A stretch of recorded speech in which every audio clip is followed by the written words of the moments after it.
I ordered a steak, now my life is ruined. Written by Pancake.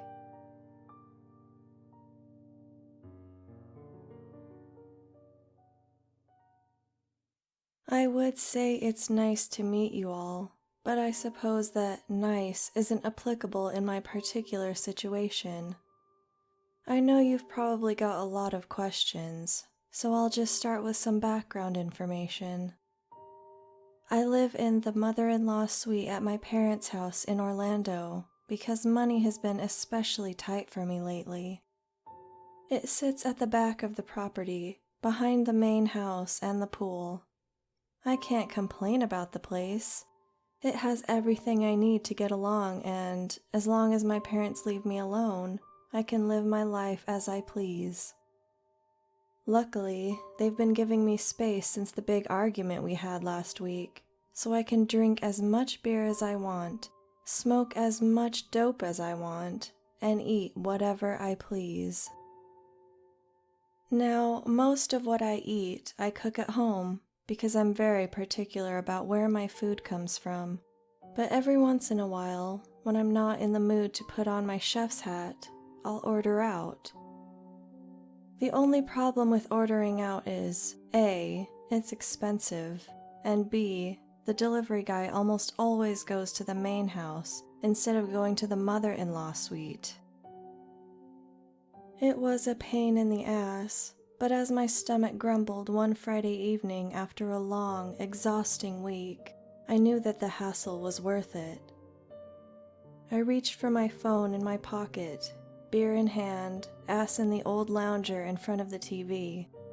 I put on horror master Eli Roth's Green Inferno as I opened the delivery app to search for a new restaurant to try. I scrolled, sipping on my drink while the intro to the movie played in the background. After a few minutes of passing over places I had already tried, I came upon something I hadn't seen listed before. Handsome Larry's Meat Palace, I muttered under my breath without meaning to speak aloud. Sounded like the title of a porno. I clicked on the restaurant. I'd been focusing on building muscle at the gym lately, so I had to make sure I maintained a high-protein diet anyway. Swiping through their menu, a big, juicy ribeye caught my eye. Sure, I wasn't in the mood to cook, but the cut came pre-seasoned. All I had to do was let it sizzle on the stove for a little bit. Seemed easy enough, so I went ahead and ordered it. After around an hour, I checked the app to see just where the hell the delivery person was. I clicked on Current Deliveries and waited for the page to load. The app didn't show that I had ordered anything, so I closed it out and reopened it. Still nothing. My stomach grumbled angrily. It didn't look like I was getting a refund either. Cursing, I threw my phone down and got up to see what I had in the fridge. It was surprisingly full. I guess I hadn't needed to order out after all, but laziness had gotten the better of me. I resigned to eat microwaved leftovers. Just as I was about to place my plate in the microwave, the doorbell rang and startled me. Finally, I grunted. I shuffled over to the front door and opened it, peeking my head outside. There was a brown paper bag on my porch, but no delivery person, not even a car in the driveway. Now, my driveway is quite long, so I would be able to see any car leaving, but there was no trace of one. Not only that, but it was only seconds from when the doorbell rang to when I opened the door. Nobody could have run away so quickly that I wouldn't have seen them. I stared into the darkness, and darkness was all that stared back at me. I shook it off. Maybe they had ridden a bicycle and not had any headlights so that I wouldn't have seen them in the pitch black. Shrugging, I picked up my steak and brought it inside, locking the door behind me. My gut was gurgling in anticipation by this point, and I practically tore open the bag. There was an ice pack and another bag inside, white and plastic this time. The shape of the cut seemed lumpy, not like a steak at all. Regardless, I was hungry and could have eaten just about anything, so I continued tearing. Then I began to realize just what exactly the contents of the bag were. I gasped and stumbled backward, a yelp catching in my throat. It was a human hand. My mind began to race. Who sent this? Whose fucking hand was this? Why was it sent to me? Slowly, I approached the hand on the table, if not just to confirm what I had seen. It was a hand, all right. Through the window, I saw a light flick on in the main house. Chills immediately ran down my spine.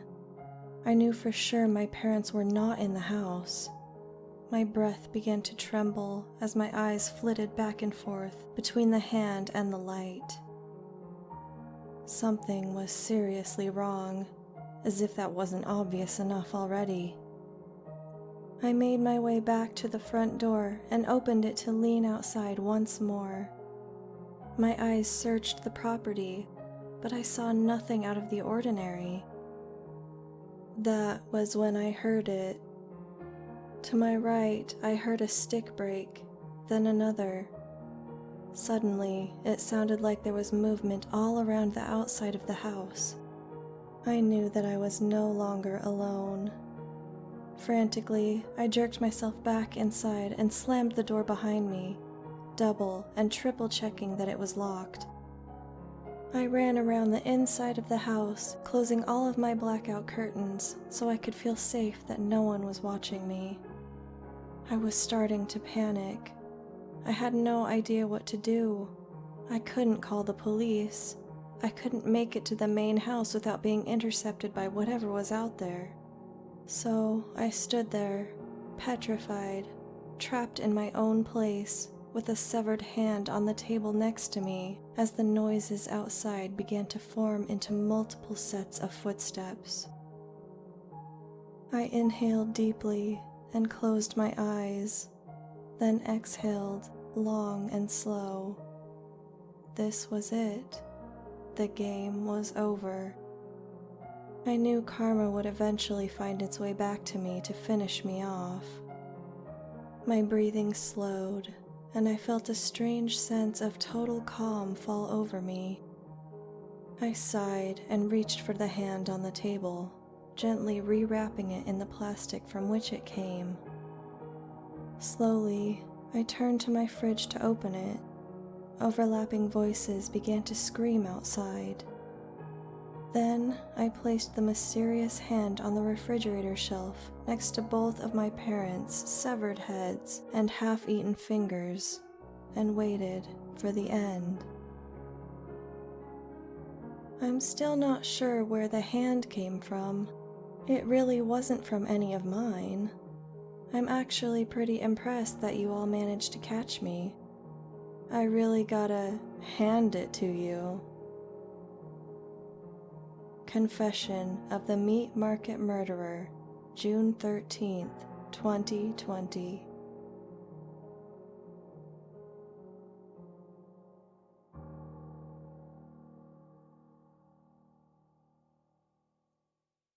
Thanks so much, everyone. I hope you enjoyed this little story. Have a good night. Love, the Mistress.